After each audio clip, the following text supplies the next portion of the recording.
السلام عليكم ورحمة الله تعالى وبركاته. كلهم وعنا وناكسن صاحبة قيمها إيه قدرين النجمة ملك سوى جوكتان إيه ولبس سكة صوت نور سعطان halkani waa suldaanka TV waxaad uga barataan warbaahinta suldaanka warar saxan oo xaqiiqda ku salaysan iyo xogihii ugu dambeeyay ka jira Soomaaliya caalamka. Qodobadan warka ku yigi doonaan waxa ka mid noqonaya shirkii golaha wada tashiga qaran oo la isku mari waayay iyo qoorqoor iyo lafta gareen oo si cad u diiday in deegaan doorashada wax laga bedelo. Maxaa laga fili karaa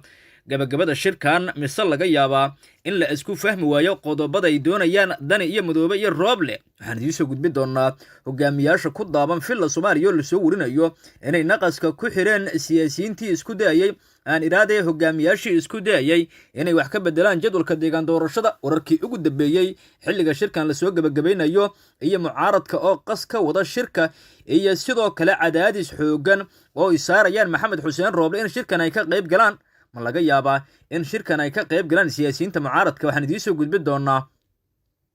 warar kala duwan oo laga helayo kulamada soconaya xilligan iyo sidoo kale siyaasiyiinta oo isku qalaafsan xubnaha uga qayb galaya shirka. wararkii ugu dambeeyay beesha caalamka la soo warinayo in iyaduna ay isku diyaarinayso in shirkan ka qayb gasho iyo safiirada xalane oo la soo warinayo inay doonayaan in Rooble markaasi arrimo aan doorasho ahayn lagala hadlin. waxaan idin soo gudbin doonaa kulamo gaargaar ah xilligan ka soconaya madaxtooyada Soomaaliya. madaxweyne Farmaajo la soo warinaya dhankiisa in saacadii la soo dhaafay uu la kulmay hogaamiyaasha u dhadhow warbixin guud ay ka siiyeen shirka iyo sidoo kale qodobada la isku soo qaaday. warka ayaan ku soo gudbin doonaa. wararka kale idin heena waxa ka mid noqonaya Rooble oo la soo warinayo in uu ka baaqday safar uu ku aadi rabay Imaaraadka Carabta kadib markii loo sheegay inaysan suuro galeyn xilligan inuu safar ku aado Imaaraadka Carabta. iyo sidoo kale waxaan eegi doonaa xogo ku saabsan ciidamadii iyo sidoo kale ammaanka doorashada la isku qabtay iyo hogaamiyaasha oo diiday in Rooble markaasi ay si toos uga marqaataan ciidanka qaranka Soomaaliya. saaxiibada qiimaha iyo qadarinta naga mudan halkani waa suldaanka TV. subscribe saara suldaanka TV si share garay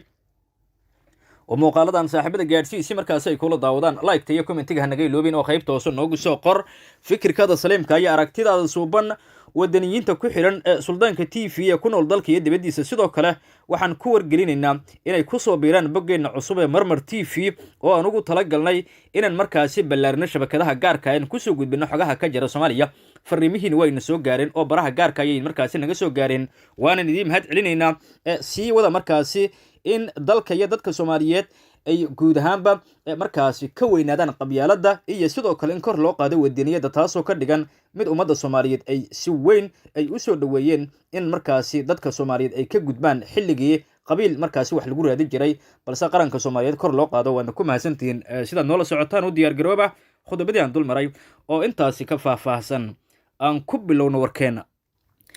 qaybtan sida ugu badan shirka Muqdisho ayaan xooga ku saaraynaa iyo sidoo kale doodii dhaxmartay Saciid Dani Axmedoobe qoorqoor lafta gareen Cali Guudlaawe iyo Rooble iyo sidoo kale Cumar Finish xubnaha u dhadhow madaxweyne Farmaajo ayaana la soo warinaya in markaasi wacdara ay ka dhigaan shirka kadib markii ay u sheegeen hogaamiyaasha kale ee shirka ku sugnaa inaan wax laga bedeli karin diiradana la saaro oo markaasi xilliga la soo gabagabeynaya doorashada oo kaliya. shirkan ayaa ahaa mid aad u kulul oo xasaasiya waxaana la sugaya qodobada shirka la isku mari waaya ayaa la soo warinaya inay ka soo maxdeen qoorqoor iyo lafta gareen kaasoo ku aadan in markaasi qodobada laga wada hadlayo lagu daro guddiga doorashada khilaafkoodii iyo kala dirkii uu ku sameeyay Rooble iyo sidoo kale waxyaabaha laga fili karo haddii aan xal degdeg laga gaarin guddiga doorashada ee qaranka Soomaaliya. haddaba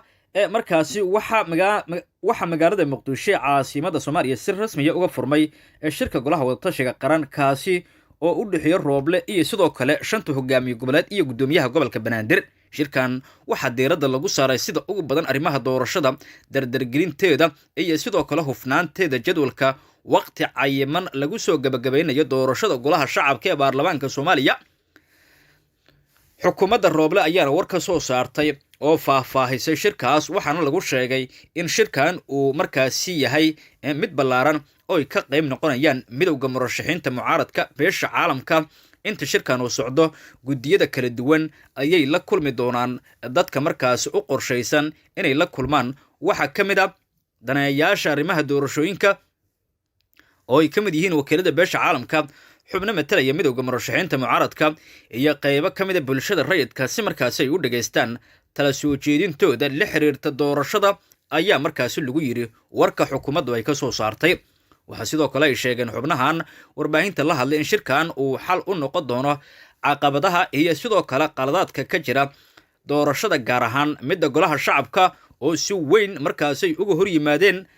siyaasiyiin markaasi doonaya in ay doorashada ay markaasi ka helaan xubno gaara. shirkan waa mid aad u ballaaran oo aan filayno inuu markaasi soo gabagabooyo, laguna soo gabagabeeyo arrimaha ku gadaaman doorashada iyo sixitaanka ra-iisul wasaaraha iyo sidoo kale dhammaan golaha wadatashiga qaran.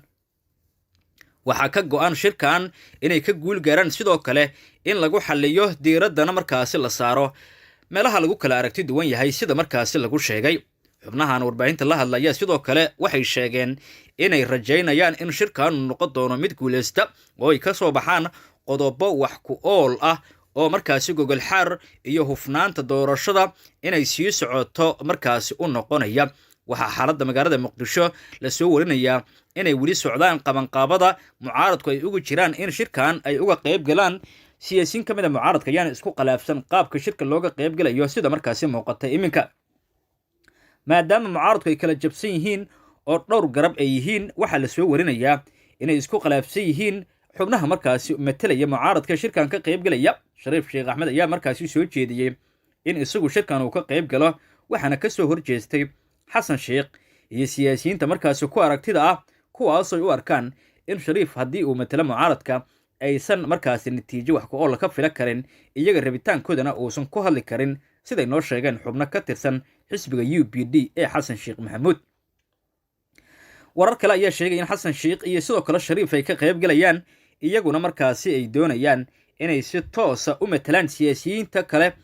ee mucaaradka, taasoo ka dhigan mid ay ku doonayaan in ay markaasi kala hadlaan hogaamiye goboleedyada, in shirkan markaasi uu noqdo mid u dhexeeya labadaasi aan iraade mid u dhexeeya mucaaradka iyo hogaamiyaasha dowlad goboleedyada iyo Rooble. dhinaca kale haddaba dooda adag ee shirka dhex martay qoorqoor iyo Siciid Dani maxay ahayd? xogo markaasi ku saabsan shirkan ayaa warbaahinta Suldaanka TV u sheegay in hogaamiyaha Galmudug Axmed Cabdi Kaariyo Qoorqoor iyo sidoo kale Maxamed Xuseen Rooble iyo Siciid Dani dood adag ay dhex martay oo ku saabsan khilaafka guddiga doorashada. Dani ayaa soo jeediyey in wax laga bedelo guddiga doorashooyinka heer federaal, laguna daro xubno cusub, xubno qaarna xilka laga qaado sida xogtu sheegayso. Rooble ayaana markaasi arrintaas ku raacay Siciid Dani, balse waxaa gaashaanka ku dhiftay hogaamiyaha Galmudug Axmed Cabdi Kaariyo Qoorqoor oo sheegay inaysan marnaba suuragal ahayn in guddiga doorashooyinka laga dhigo xubno magacu yaala. wuxuuna u sheegay xubnihii shirka ku sugnaa inaysan suuragal ahayn in guddiga doorashada la iska hor keeno. Qoorqoor ayaa ku hanjabay in haddii guddiga doorashooyinka isbeddel degdega lagu sameeyo, Galmudug aysan doorasho ka dhici doonin, sida markaasi ay u sheegeen wararku siday sheegayaan. Lafta Gareen iyo sidoo kale Qoorqoor waxay soo jeediyeen in la soo celiyo guddigii hore xalinta khilaafaadka, waxaana la soo warinayaa in markaasi arrintaas ay diideen Dani iyo Madoobe oo u arkay guddigaas inay u janjeereen dhinaca filla Soomaaliya, taasoo ka dhigan mid ay doonayaan in si degdega markaasi go'aan looga gaaro arrintan khilaafka guddiga doorashada. shirkan natiijada laga fila karo waa 50-50 sida la aaminsan yahay, maadaama qodobada la isku haya ay yihiin kuwo aad u adag oo u baahan in laga fikiro xal degdegana laga gaaro, taasoo ka dhigan mid haddii la isku fahmi waayo doorashadu ay noqon doonto mid uu hakad ku yimaado. xubnaha dhinaca filla Soomaaliya ka socda waxay ku doodayaan inaysan marnaba suuragal ahayn in doorashada lagu soo koobo hal deegaan doorasho, in guddigii doorashooyinka la kala ceyriyo, iyo sidoo kale in rabitaanka mucaaradka lagu shaqeeyo. xubnaha mucaaradka dhankooda u janjeerana waxay ku doodayaan in iyaguna markaasi rabitaankooda la tixgeliyo, taasoo ka dhigan meelaha laga yaabo in la isku fahmi waayo. shirku waa sii soconayaa oo maalmaha nagu soo aadan wuu sii soconayaa, iyadoo markaasi la sugayo in laga soo saaro waramurtiyeed dhammaystiran. wararkana dambe ayaan kusoo gudbin doonaa wixii ku soo kordha, waadna ku mahadsantihiin sidaad noola socotaan. nabadgelyo. kulan wanaagsan daawadayaal, halkani waa warar TV. kusoo dhawaad warbixin ku saabsan Mareykanka oo tallaabo ka qaaday dowladda Itoobiya kadib markii uu hanjabaad dhowaan usoo gudbiyey, islamarkaana ay Itoobiya ka carootay fariin dalka Mareykanka uu soo mariyey wadankaasi Kenya, gaar ahaana madaxweynaha wadanka Kenya Uhuru Kenyatta. dowladda Mareykanka ayaa dalalka Itoobiya maaliya gunaya saaray ama ka saaray barnaamij ganacsi ah oo ka caagan canshuuraha sababo la xiriira xadgudubyo ka dhana xuquuqul insaanka iyo afgembi dhowaan ka dhacay wadamadaasi qaarkood. Qoraal uu soo saaray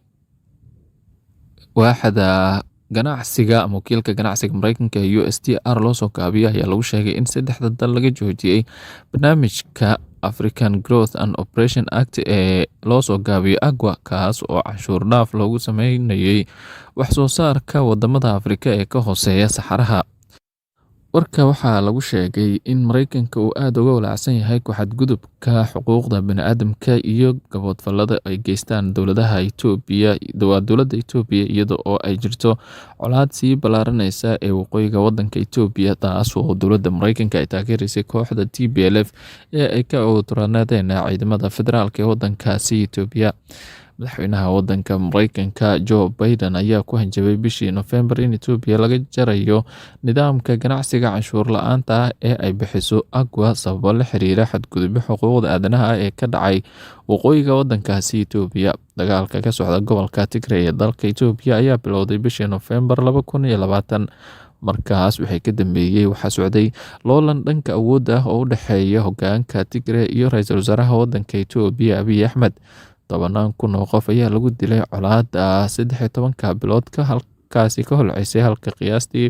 400,000 oo qof ay macluul wajahayaan gobolka Tigray oo keliya, halkaas oo ay hay-adaha gargaarku awoodi waayeen in ay mucaawino ku filan gaarsiiyaan kadib markii dowladda federaalka ee wadanka Itoobiya ay ku soo rogtay xayiraado adag oo ay ka mid tahay in la baaro raashinka iyo gargaarka halkaas la geynayo, taas oo ay ka biyadiideen hay-adaha samafalka. Colaadda ka aloosan Itoobiya waxa ay saameyn ku yeelatay gobolka. 10,000 oo qaxooti ah ayaa galay dalalka Suudaan, halka qayb ka mid ah askarta Itoobiya ee ku sugnayd Soomaaliya la geeyey gobolka Amxaarada ee wadanka Itoobiya, waxaana dagaalkaas dadka ka qayb qaatay ciidamada dowladda ay deriska yihiin ee Eritrea. Go-aankii wakiilka ganacsiga Mareykanka USTR ee lagu hakiyay faa'iidooyinka ganacsiga Itoobiya wuxuu halis ku yahay warshadaha dharka ee dalka Itoobiya, kuwaas oo bixiya noocyada moodooyinka adduunka iyo rajada curdinka ah ee wadanku ka qabo in ay noqoto xarun wax soo saar fudud leh waa dowladda Itoobiya. Wasaaradda ganacsiga ee wadanka Itoobiya ayaa bishii November hore uga sheegtay in ay aad uga xun tahay guudiska madaxweynaha wadanka Mareykanka Joe Biden oo ugu dambeyn la hirgeliyey, islamarkaana ay dowladda Mareykanka sheegtay in ay tallaabadaasi qayb ka tahay waxa ay ku sheegtay la xisaabtanka xadgudubyada ka dhanka bini'aadamka ee uu dowladda Itoobiya geysanayso. Dagaalka ka socda wadanka Itoobiya oo dhowr waji yeeshay ayaa dowladda federaalka ee wadanka Itoobiya waxa ay ku eedeysay wadamada reer galbeedka in ay la safteen kooxda TPLF, islamarkaana taageero dhinac walba siinayeen marka laga reebo mid la taaban kara oo ay u muujinayeen oo ay sheegeen inaanay dhicin. Sababaha ayaana dowladdu ku sheegtay in kooxda TPLF la go'doomiyey oo aanay jirin xuduud ay ka heli kartay taageero la taaban kara oo ay ka heleysay wadamada reer galbeedka. Bartamihii bishii November ee sanadkii lasoo dhaafay, ciidamada Mareykanka ee ku sugan bariga dhexe ayaa 2 markab oo kuwa dagaalka ah u diray xeebaha wadanka Djibouti, sida ay sheegeen, waxaana ciidankaasi ay xoojinayeen kuwa Mareykanka ee taliska Mareykanka ku leeyahay qaaradda Afrika, gaar ahaan wadanka Djibouti ee la yiraahdo Africom, iyadoo oo lagu sheegay in ciidamadaas ay xoojinayaan waxa ay dowladda Mareykanka ku sheegtay Qatar. Muwaadiniinta Mareykanka ee ku sugan gudaha wadanka Itoobiya ay wajihi karaan, waxaana ay sheegtay dowladda Mareykanka xilligaas in sababtu tahay in haddii xaaladda wadanka Itoobiya ay xumaato, maraakiibtaasi ay ka qayb qaataan gurmad loo fidiyo dadka Mareykanka ee ku sugan gudaha wadanka Itoobiya si halkaas looga daabulo islamarkaana looga badbaadiyo khatarta. Maalmihii xigay, Mareykanka gaar ahaan safaaraddiisa ku taala magaalada Addis Ababa caasimadda wadanka Itoobiya ayaa soo saaray warqad uu ku sheegay in loo baahan yahay dadka Mareykanka ama qoysaska Mareykanka ee xubnaha ka joogaan gudaha wadankaasi Itoobiya in sida ugu dhaqsiyaha badan isaga diiwaangeliyaan safaaradda, degdegna loogu sameynayo baasaboor ay ku tagaan wadanka Mareykanka, iyaga oo dib ka bixin kara qarashaadka ama lacagaha safarka iyo sidoo kale baasaboorkaba si looga badbaadiyo khatarta wadanka Itoobiya ka taagnayd. maalmihii xigayna kooxda TPLF ayaa ku hanjabtay in ay geli doonto caasimadda Addis Ababa. Yeeshee dowladda Mareykanka ayaa uga digtay kooxda TPLF in ay ku fududaato gelidda magaalada Addis Ababa, iyada oo sheegtay in qabsashada magaalada Addis Ababa ay weji kale yeelan karto maadaama dowladdu sida ay sheegtay la hubeeyey dadka shacabka ah ee magaalada Addis Ababa ku nool, kuwaas oo la dagaali kara ama dagaal kala hortegi kara kooxda TPLF. madaxweynihii kooxda TPLF iyo afhayeenka kooxdaasi waxa ay sheegeen in Mareykanka uu laba wajiileyn la ciyaaray kooxdaasi, islamarkaana khubarada caalamiga waxa ay hor u sheegeen in Mareykanka iyo qaar ka mid a wadamada reer galbeedka ay kooxda TPLF ku taageereen satellite-ka sawirada laga qaaday oo la siinayay wadooyinka furan ee aanay joogin ciidamada Itoobiyaanka ah. Sidoo kale saldhigyada ciidamada Itoobiya ay joogaan iyo goobaha ay ku tiriyar yihiin saanada iyo hubka ay haystaan ciidamada federaalka Itoobiya oo dhammaan kooxda TPLF ay ka helayeen dowladda Mareykanka, iyadoo sidoo kale la siinayay internet bilaash ah oo isna satellite-ka laga siinayay iyo isgaarsiinta turaayaha loo yaqaano oo dowladda Mareykanka ay u fududeysay kooxda TPLF intii uu dagaalka xoogiisa ka socday gobolada Amxaarada iyo Cafarta wadanka Itoobiya ee ay kooxdu qabsatay bilihii Sebtembar, Oktoobar iyo Nofembar ee sanadkii lasoo dhaafay. yeeshee markii ra-iisul wasaaraha wadanka Itoobiya uu go-aan kala qaatay islamarkaana u xuubsiibtay in uu dagaalka hogaamiyo, ayuu u safray wadanka Turkiga, waxaana uu halkaas kasoo iibsaday 7 diyaaradood oo nooca aan duuliyaha lahayn ee Bayraktar loo yaqaana, waxaana ay 7daasi diyaaradood qayb ka noqdeen isbedelka weyn ee uu yeeshay ama ku yimid dagaalkii wadanka Itoobiya ka socday. Abiy Ahmed ayaa markii uu dalka kusoo laabtay isaga oo diyaaradahaasi howlgeliyey, waxa ay ciidamadiisu dib u qabsadeen dhammaan goobihii gobolada TPLF ay ka qabsatay Amxaarada iyo Cafarta wadanka Itoobiya. TPLF ayaa dib ugu laabatay gobolkeeda Tigray oo ay sheegtay inay halkaas ku ekaan doonto, islamarkaana fursad siinayso wadahadalka. Sidoo kale dowladda federaalka ee wadanka Itoobiya ayaa ku amartay ciidamadeedu inaanay gudaha u galin gobolka Tigray ee dalka Itoobiya ka hor inta wadaxaajoodu ay ka furmayaan. Inkastoo dowladda federaalka ah ee Itoobiya ay kooxda TPLF ku dartay waxa liiska lagu yeero argagixisada. Markii dowladda Mareykanka aragtay in ciidamada federaalka Itoobiya ay dib u qabsadeen gobolada Amxaarada iyo Cafarta ee dalkaasi Itoobiya, ayaa baaq ay soo saartay dowladda Mareykanka uga digtay dowladda Abiy Ahmed in ay layso waxa ay ku tilmaantay dadka rayidka ah ee gobolka Tigray ku nool, sidoo kalena ay badbaadiso kooxda TPLF in ay ka fogaadaan xasuuq ay u geystaan dadka rayidka. afhayeenka kooxda TPLF Getachew Reda oo wareysi siiyey telefishin ku hadlayay afka Tigreega ayaa waxa uu sheegay in reer galbeedku ay u laba wajiilayeen, marna ay ku taageereen dowladda federaalka Itoobiya taageero muuqata, marna ay taageereen kooxda TPLF. waxaana uu sheegay in keliya waxa ay arkeen ay ahayd in Mareykanka uu ka faa'iideysanayay colaadda wadanka Itoobiya, islamarkaana uu laba wajiileyn u isticmaalay dagaalkii magaaladaasi Addis Ababa duleedkeeda ka dhacayay ee ay TPLF ku dooneysay in ay ku qabsato caasimadda wadanka Itoobiya. Getachew ayaa sheegay in maalmo ka hor dagaalka inta uusan xoogiisa ku dhowaanin Addis Ababa ay Mareykanka u sheegeen TPLF inaanay gudaha magaalada u gelin, hayeeshee hareeraheedu ay qabsadaan. maamulka Abiy Ahmedna fursad la siiyo inta uu dalka isaga baxayo, haddii kalena waxa ay uga digeen in ay gudaha magaalada dagaalo ka dhici karaan. waxa kale oo ay Mareykanka kula taliyeen TPLF in kooxda Ola la yidhaahdo ee koonfurta Itoobiya ka dagaalamaysay Oromada loo ogolaado inay gudaha magaalada gasho, TPLFna ay banaanka joogto, labada jabhadoodna ay noqdaan kuwo xiriir uu ka dhexeeya islamarkaana iska warqaba, halka xasaasiyad badan laga qaadi lahaa haddii TPLF ay qabsato Addis Ababa. hayeeshee dagaalka ayaa weji kala yeeshay markii ciidamadu ay awood dheeraada heleen, islamarkaana yareeyeen khasaaraha kasoo gaarayay dagaalka, iyaga oo sidoo kale burburiyey diyaaradaha droniska ah ee saanadii military ee kooxda TPLF ay ku dagaalamaysay muddada 13 bilood ah ee ay socotay colaadda wadanka Itoobiya, taas oo ra-iisul wasaare Abiy Ahmed iyo ciidankiisu ay ku guuleysteen in kooxda TPLF ay ka saaraan gobolada Amxaarada iyo Cafarta oo ay ku qabsadeen dagaalo qaraar oo ka dhacayay muddo 13 bilood ah koonfurta wadankaasi Itoobiya. waxaana arinkaasi ka dhashay in ra-iisul wasaaraha wadanka Itoobiya uu dib ugu laabta xafiiskiisa, islamarkaana taliska ciidamadu ay noqdaan kuwo isku filan oo ka adkaaday kooxda TPLF dagaalkii ay kula jireen. waxaana ay dowladda Itoobiya sheegtay in ay fursad siinayso wadahadalka, islamarkaana kooxda hadda lagu dahiyo wadaxaajood, inkastoo aan war rasmi laga haynin dowladda federaalka ee Itoobiya sida u wajahday kooxda TPLF ee ay dagaalamayeen 13 bilooda.